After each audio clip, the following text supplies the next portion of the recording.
everybody, welcome back. My name is Tyann Clark. I am a licensed massage therapist and a personal trainer, and I'm going to show you the 5 muscles that typically cause shoulder pain and what you can do about it at home.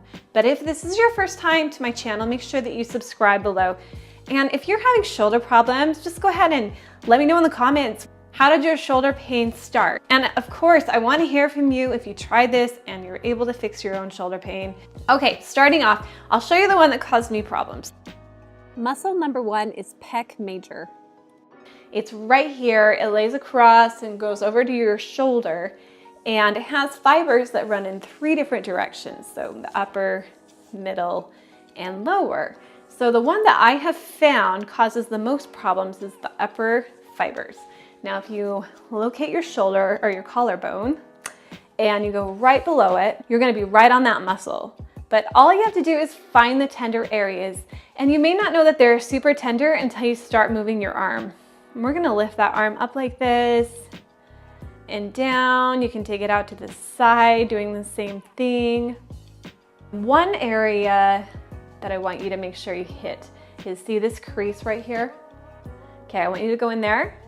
And again, lift and lower. And number 2 is biceps and pec minor. Your bicep comes in here and inserts on 2 areas, right there and right there. So what you can do at home for your bicep, using your finger, come down onto the muscle. And once you find a tender area, you're gonna pin, and then you're just gonna move your bicep, your arm, out like this. You can also use gua sha on it, which is a scraping technique I highly recommend. I will link to my video above. I'm not gonna go over it right now, but it is amazing for getting these fascial adhesions out of the bicep. So real close to the bicep, you're gonna go into the pec minor. So you're gonna lift up pec major, that's what that is right there. And it's going to be right here against your ribs, okay? So this one might be a little bit tricky to get into. But you're going to start with your arm down, and then again, lift and lower. And muscle number 3 is really fun to get to. Your scapula, or your shoulder blade in the back, has a muscle on the underside. It's called the Subscapularis. And if you're someone that lifts a lot, or you have your arms out in front of you a lot, this is going to be a big offender for you because it's a stabilizer. So if you're someone who's lifting your arms up a lot, having to stabilize, holding that into a press or something, that muscle can get overworked. And then what it does is it attaches all the way up here in the front, and you'll feel the pain here. You very rarely feel pain actually in the subscapularis, but when you get up in there, you're gonna feel all kinds of tender spots. So how you get to it is, so think of the back of the shoulder blade. You're just gonna take your thumb and you're gonna push in, and it's gonna feel weird. It's not gonna feel comfortable at all. And you're just gonna hold it with your hand. So I'm just doing this, I'm just squeezing it together. And then this one, we're gonna bend our arms and take it up like that. If you can't reach across or get under there, you're gonna find a really good friend or your partner and just have them push in on this area. And muscle number 4 is infraspinatus.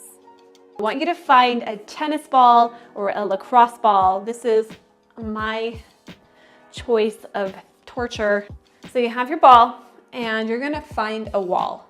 And so muscle number 4 is right here on top of the shoulder blade, okay? This one's called the infraspinatus, and it attaches back here, and it's just the muscle that lays right on top of the shoulder blade. And so what you can do is you can pin your shoulder just like that. So in this one, we want to take the arm out to the side, lift it as high as you can, and come back down.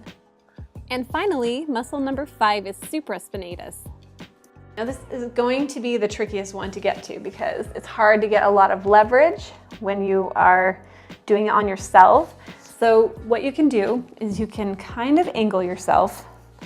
Let me show you where this muscle is real quick, okay? So you have your shoulder blade. You can feel kind of where the top of it is. You can always use a ball. So you're gonna take a ball, put it on that area, and you're gonna have to lean in a weird way onto the wall, but it can be done.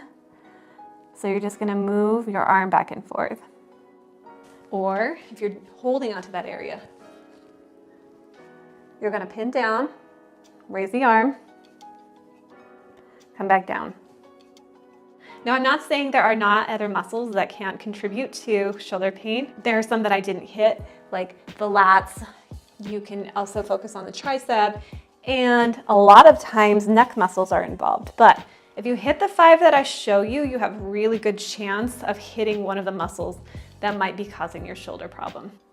The one thing that I have found in my practice is that 9 times out of 10, when somebody thinks that they have like a rotator cuff problem or permanent shoulder problems, or they need surgery, these methods have been able to release their shoulder, fix frozen shoulders. So I know they work. I've used them in my practice. I've used them on myself. So I want to hear from you. Give it a try. Let me know how it goes. Okay, so I'm going to link to some other videos that might help you. Watch for the end, and I'll see you in the next one.